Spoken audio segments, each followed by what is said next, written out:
રહી છે, પણ માર્કેટનો કઈ રીતનો આગળનો ટ્રેન્ડ આપણને જોવા મળી શકે છે અને શું હોઈ શકે છે આ પર આપણે વધારે ચર્ચા કરીશું. અને આ ચર્ચા કરવા આપણી સાથે જોડાઈ રહ્યા છે ટાટા મ્યુચ્યુઅલ ફંડના ફંડ મેનેજર તેજસ ગુટકા. તેજસજી, ઘણું સ્વાગત છે CNBC બજારમાં આપનું. અને જે અત્યારનો આપણે માર્કેટનો જે ટ્રેન્ડ જોઈ રહ્યા છે, અત્યારે આપણે એક કોન્સોલિડેશન કરેક્શનની વધારે વાતો કરતા હોઈએ છીએ. જે મોટા રાઇઝીસ આપણે જોયા છે, અત્યારે થોડા બેકસીટ લીધું છે, પણ તમે કઈ રીતે જોઈ રહ્યા છો માર્કેટને? કઈ રીતે આ કરેક્શન કન્સોલિડેશનનો ફેઝ તમે જોઈ રહ્યા છો? કેટલો લાંબો તમને લાગે છે એ ચાલશે? અને સાથે જ અત્યારે તમે નિફ્ટી બેંકના શું લેવલ્સ જોઈ રહ્યા છો, સપોર્ટ લેવલ્સ જોઈ રહ્યા છો? શ્યોર, થેન્ક યુ મને અહીંયા શોમાં બોલાવવા માટે. So you are right, market એક થોડુંક કન્સોલિડેશન ફેઝમાં છે અત્યારે. બહુ ટિપિકલ મુવમેન્ટ છે માર્કેટનું. જ્યારે કે આપણે જોઈએ કે માર્કેટ જ્યારે બી કોઈ એક બહુ શાર્પ કરેક્શનથી રિકવર થાય તો પહેલો ફેઝ જેનો હોય બહુ સ્ટ્રોંગ હોય, એ બહુ અક્રોસ ધ બોર્ડ રેલી આવે. જે આપણે છેલ્લા 1-1.5 વર્ષમાં જોયું કે જે રિકવરી હતી કોવિડ લોસથી, એ બહુ શાર્પ હતી, બહુ સ્ટ્રોંગ હતી. અને આપણે ખૂબ જ સેક્ટર રોટેશન જોયા. લગભગ બધા જ સેક્ટર્સે પાર્ટિસિપેટ કર્યું છે આ રેલીમાં, કોન્ટ્રીબ્યુટ કર્યું છે આ રેલીને. અગર તમે હિસ્ટ્રી જો તો ટિપિકલી આવું ફર્સ્ટ ફેઝ જે જોરથી આવે એના પછી માર્કેટ થોડું કૂલ ઓફ થાય, અને મોર ઇમ્પોર્ટન્ટલી એના પછીની જે રેલીઝ હોય એમાં માર્કેટ થોડુંક સિલેક્ટિવ થઈ જાય. તો જે આપણે અક્રોસ ધ બોર્ડ રેલીઝ જોઈએ એ કદાચ થોડીક સાઇડવેઝ થઈ જાય, પણ સ્ટોક સ્પેસિફિક રેલીઝ ખૂબ જોવા મળે આપણને માર્કેટમાં. અત્યારે બી તમે અગર જુઓ તો વિધિન ધ સેમ સેક્ટર આપણે કાફી ડાયવર્જન્સ છે સ્ટોક પરફોર્મન્સમાં. તો અમને લાગે છે કે અહીંયાથી જે રેલીઝ છે એ ઇન્ક્રીઝિંગલી સ્ટોક સ્પેસિફિક થશે. તમને માર્કેટમાં કદાચ મોટા મૂવ્સ નહીં જોવા મળે, પણ સ્ટોક્સમાં મોટા મૂવ્સ જોવા મળશે. સેક્ટર્સ બી આઈ થિંક ઇન્વેસ્ટર્સ અહીંયાથી થોડા સિલેક્ટિવ થવું પડશે. જે આપણે અક્રોસ ધ બોર્ડ રેલી જોઈ હતી એ કદાચ અહીંથી કદાચ ના પણ આવે, અને બહુ જ સિલેક્ટિવ સ્ટોક, સિલેક્ટિવ સેક્ટર્સમાં રેલી આવી શકે. અગર તમે જુઓ તો ટિપિકલી જે થીમ હોય માર્કેટની રિકવરીની, તો ટિપિકલી જ્યારે રિકવરી થાય તો માર્કેટમાં સાયક્લિકલ જે સ્ટોક્સ હોય એ આઉટપરફોર્મ કરે જે ફર્સ્ટ ફેઝ ઓફ રિકવરી હોય એમાં, કમ્પેર ટુ સ્ટ્રક્ચરલ સ્ટોક્સ. તો અમને લાગે છે કે અહીંથી જે છે સાયક્લિકલ સ્ટોક્સ ખૂબ સારા લાગે છે. આપણે ઓલરેડી 1 લેગ ઓફ રેલી જોઈ છે ઘણા બધા સાયક્લિકલ નેમ્સમાં, પણ અમને લાગે છે કે આ રેલી હજુ અહીંથી શરૂ જ થાય છે. તો અહીંયાથી સાયક્લિકલ સ્ટોક્સ પર ઇન્વેસ્ટર્સે વધારે ધ્યાન કરવું જોઈએ. જેમાંથી એક સેક્ટર જે તમે નામ લીધું કે બેન્કિંગ છે. બેન્કિંગ જે આપણને ખબર છે કે ખૂબ જ સાયક્લિકલ સેક્ટર છે, અને છેલ્લા 10 વર્ષથી અગર તમે ટોપની 1-2 બેંક છોડી દો તો બધી જ બેંક એક કરેક્ટિવ સાઇડવેઝ મોડમાં હતી.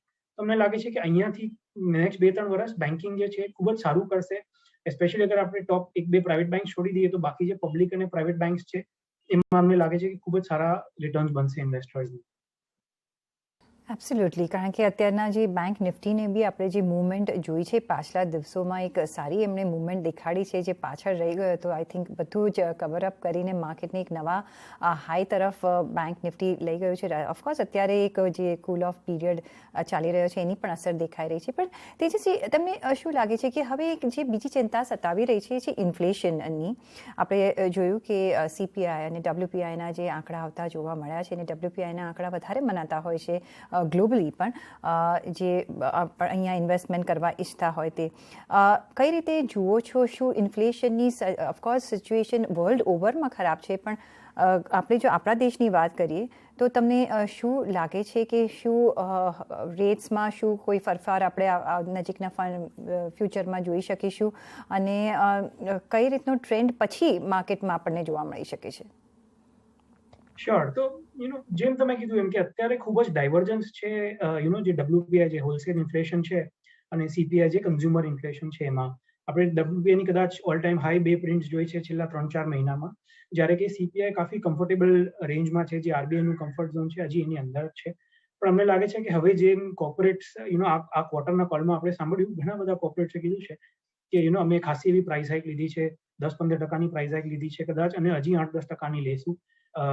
તો જેમ જેમ એ પ્રાઇસ હાઇક્સ પર્ક્યુલેટ થશે એમ એમ આપણે કદાચ જોશું કે કન્ઝ્યુમર ઇન્ફ્લેશન બી અહીંયાથી વધશે. તો જે ડાયવર્જન્સ છે કદાચ એ ધીરે ધીરે ઓછી થઈ જશે.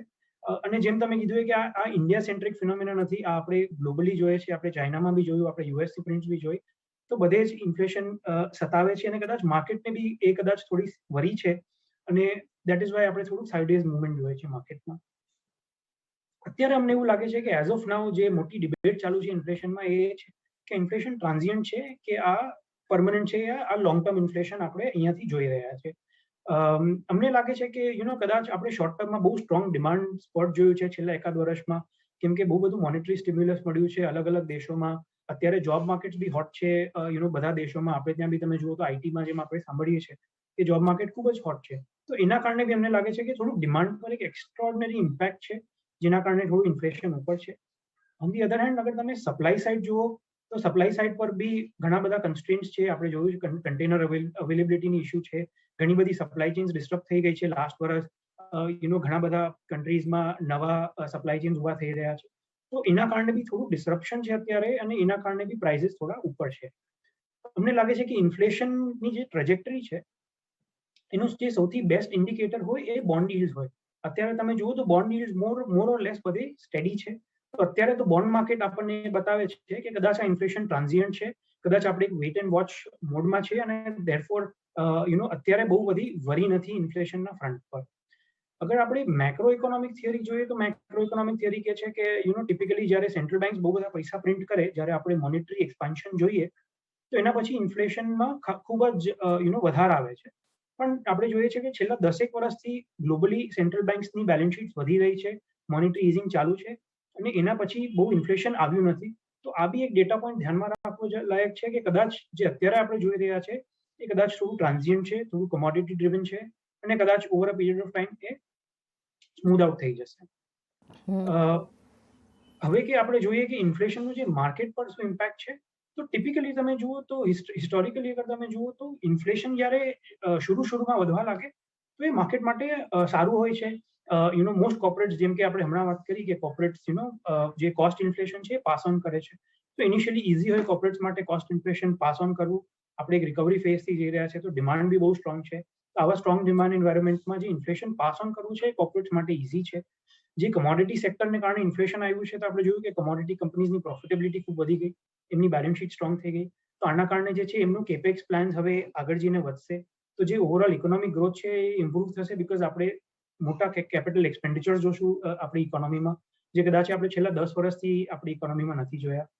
પછી આપણે જે કન્ઝ્યુમર સાઇડ પર જોઈએ તો નોર્મલી બીકોઝ ઇન્ફ્લેશન હાઈ હોય તો નોમિનલ વેજીસ જે હોય એ ખાસા એવા વધે. આપણે ઓલરેડી જોયું કે આઈટી સેક્ટરમાં કાફી વેજ ગ્રોથ આવી છે, ધીરે ધીરે બીજા સેક્ટરમાં પોપ્યુલેટ થશે. તો આ નોમિનલ જે વેજ ગ્રોથ આવે એનાથી જે કન્ઝ્યુમરનું જે સ્પેન્ડિંગ પાવર છે એ વધી જાય, તો ડિમાન્ડ સાઇડ બી સ્ટ્રોંગ રહે. તો એટલે ઇનિશિયલ યર્સમાં ઇન્ફ્લેશન સારું રહે છે. જેમ જેમ ઇન્ટરેસ્ટ રેટ વધશે, ટિપિકલી આપણે જોયું છે કે જે પહેલું રાઉન્ડ ઓફ રેટ હાઇક્સ હોય, પહેલા 3, 4, 6 રેટ હાઇક્સ હોય, ત્યારે ઇક્વિટી માર્કેટ્સની ઇન્ટરેસ્ટ રેટ સેમ ડિરેક્શનમાં જાય. As we get closure two આપણું જે રેટ હાઇક સાયકલનું જે પીક હોય એના નજીક આવીએ ત્યારે પછી એ બંનેના મુવમેન્ટમાં આપણને ડાયવર્જન્સ દેખાય કે ઇક્વિટીઝ થોડું સાઇડવેઝ થઈ જાય કે થોડું કરેક્ટિવ થાય, અને રેટ્સ હજી બી ઉપર જાય થોડા ટાઈમ માટે, અને ઇવેન્ચ્યુઅલી રેટ્સ નીચે જાય. તો અત્યારે અમને લાગે છે કે ઇન્ફ્લેશન રિસ્ક નથી માર્કેટનું. ઇન્ફ્લેશન એક મોનિટરેબલ છે. આપણે ઇન્ફ્લેશન પર ધ્યાન રાખવું જોઈએ, એની ટ્રેજેક્ટરી મોનિટર કરવી જોઈએ, પણ એના કારણે આપણે અત્યારે આપણી ઇન્વેસ્ટમેન્ટ જે થીસિસ છે, જે ફિલોસોફી છે, એમાં ચેન્જ કરવાની જરૂર નથી. અત્યારે આપણે આપણા ઇન્વેસ્ટમેન્ટ કન્ટિન્યુ કરવા જોઈએ.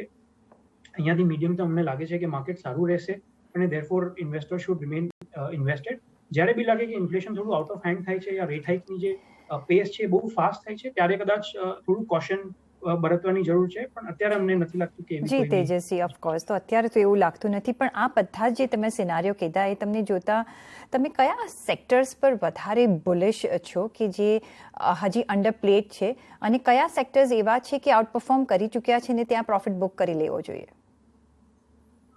તો જેમ કે મેં કીધું કે ટિપિકલી આપણે રિકવરી જ્યારે જોઈએ તો સાયક્લિકલ ખૂબ સારું કરે સ્ટ્રક્ચરલ્સ કરતા.